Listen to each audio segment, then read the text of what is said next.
Hello जी, एक new day, एक new video. इसी वीडियो में हम बात करते हैं 1 मिनट में एक ऐसे टेस्ट के बारे में जिससे हम लोगों को ये पता चलेगा, ये हम जान सकेंगे कि मुस्तकबिल में जाके यानी फ्यूचर में जाके हम लोगों को कहीं हार्ट अटैक तो होने वाला नहीं है, यानी दिल का दौरा तो होने वाला नहीं है। तो जानते हैं 1 मिनट में एक ऐसे टेस्ट के बारे में। जब भी आप लोग रेस्टिंग में होते हैं तो आप लोगों ने अपनी दिल की धड़कन यानी हार्ट रेट को काउंट करना होगा, इसकी रीडिंग लेनी होगी।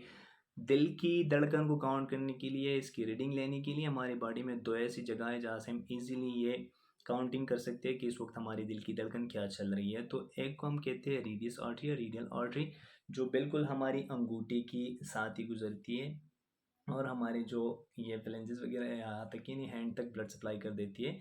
इसको अगर अंगूठी के बिल्कुल करीब ही इसी तरह से हम 15 सेकंड के लिए प्रेस करेंगे, तो हम 15 सेकंड में जितनी बार ये धक-धक महसूस करते हैं, इसको हमने 15 सेकंड के लिए काउंट करना होगा कि 15 सेकंड में कितना आ रहा है। फिर इसको हमने 4 से ज़रब देनी होगी, यानी ये आप लोगों ने एक पेज पे अपने साथ लिखना होगा। फिर इसको आपने 15 सेकंड के अंदर जितनी भी बार आप ये धड़कन महसूस करते हैं, तो इसको आपने 4 से फिर ज़रब देना होगा और ज़रब देने के बाद जितना बनता है तो उस वक़्त उतना ही आप लोगों का दिल की धड़कन चल रही होती है।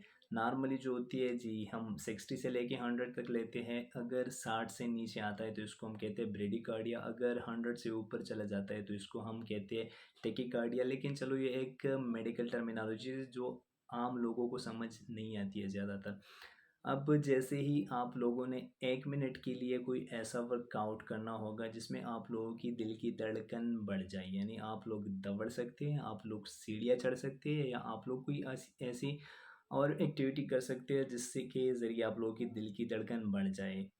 तो जैसे ही आप लोग 1 मिनट के लिए कोई ऐसा एक्सरसाइज़ करते हैं, उसके बाद जैसे ही आप 1 मिनट में ख़त्म कर देते हैं, तो ख़त्म करने के फ़ौरन बाद ही आप लोगों ने एक बार फिर से ये काउंटिंग करनी होगी। एक रेडियस आर्टरी की यहाँ पे हमने लेनी होती है और दूसरी जगह से भी हम ले सकते हैं जिसको हम कैरोटिड आर्टरी कहते हैं, यानी हमारी सांस की नाली की बिल्कुल करीब ही एक आर्टरी गुजरती है जिसको हम कैरोटिड आर्टरी कहते हैं। अगर हम अपनी सांस की नाली की बिल्कुल करीब भी इसी तरह से उंगलियों से प्रेस कर देते हैं, तो यहाँ से भी इसी आर्टरी से भी हम अपनी दिल की धड़कन को काउंट कर सकते हैं, यानी हमें यहाँ से भी पता चलता है कि हमारी दिल की धड़कन कितनी चल रही है और ये प्रोमिनेंट होती है। ये जैसे ही बंदा अनकॉन्शियस हो जाता है जब भी, तो तब भी हमने यहाँ से काउंटिंग लेनी होती है, यानी यहाँ से हम काउंट कर सकते हैं और यहाँ से हमने दिल की धड़कन को काउंट करना होता है। तो जैसे आप लोग एक्सरसाइज ख़त्म कर देते हैं उसी टाइम पे आप लोगों ने एक रीडिंग लेनी होगी, यानी एक बार काउंट करना होगा और जैसे फिर नॉर्मल हो जाते हैं 1 मिनट एक्सरसाइज करने के बाद, तो उसी वक़्त को हम कहते हैं रिकवरी स्टेट।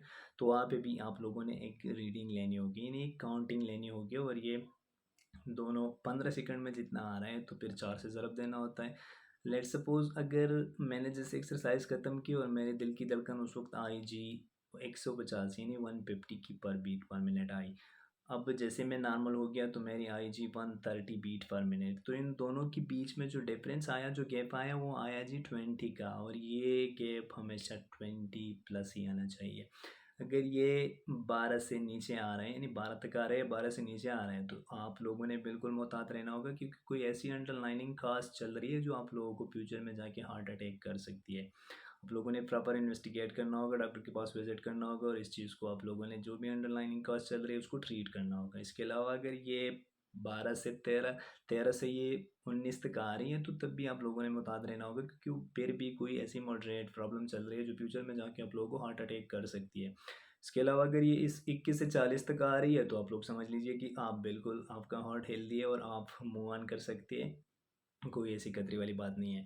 तो ये बातें सुनते हुए आप लोगों ने घबराना बिल्कुल भी नहीं है क्योंकि अगर आप लोगों ने ये टेस्ट अप्लाई किया और कोई ऐसी एबनॉर्मेलिटीज़ डिटेक्ट हुई, तो तब भी एटलीस्ट आप लोगों को इतना तो पता चल जाएगा कि कोई अंडरलाइनिंग कॉज़ ऐसी चल रही है जो फ्यूचर में जाके आप लोगों को हार्ट अटैक यानी दिल का दौरा कर सकती है। तो बाकी अगर मैं डिटेल में जाऊँगा तो बहुत कॉम्प्लिकेट हो जाएगी क्योंकि उसमें कुछ टर्म्स ऐसे होते हैं जो हम लोगों को समझ नहीं आती है। एक छोटी-सी वीडियो है, आप लोग ज़रूर अप्लाई कर दीजिए, आप लोगों को एटलीस्ट अंदाज़ा हो जाएगा कि कोई ऐसा अंडरलाइनिंग कॉज़ तो नहीं चल रही है। मुझे अपनी दुआओं में याद रखिए, अपना अपना बहुत-बहुत ख़्याल रखिए। आपसे मुलाकात होती है नेक्स्ट वीडियो में। अल्लाह हाफ़िज़।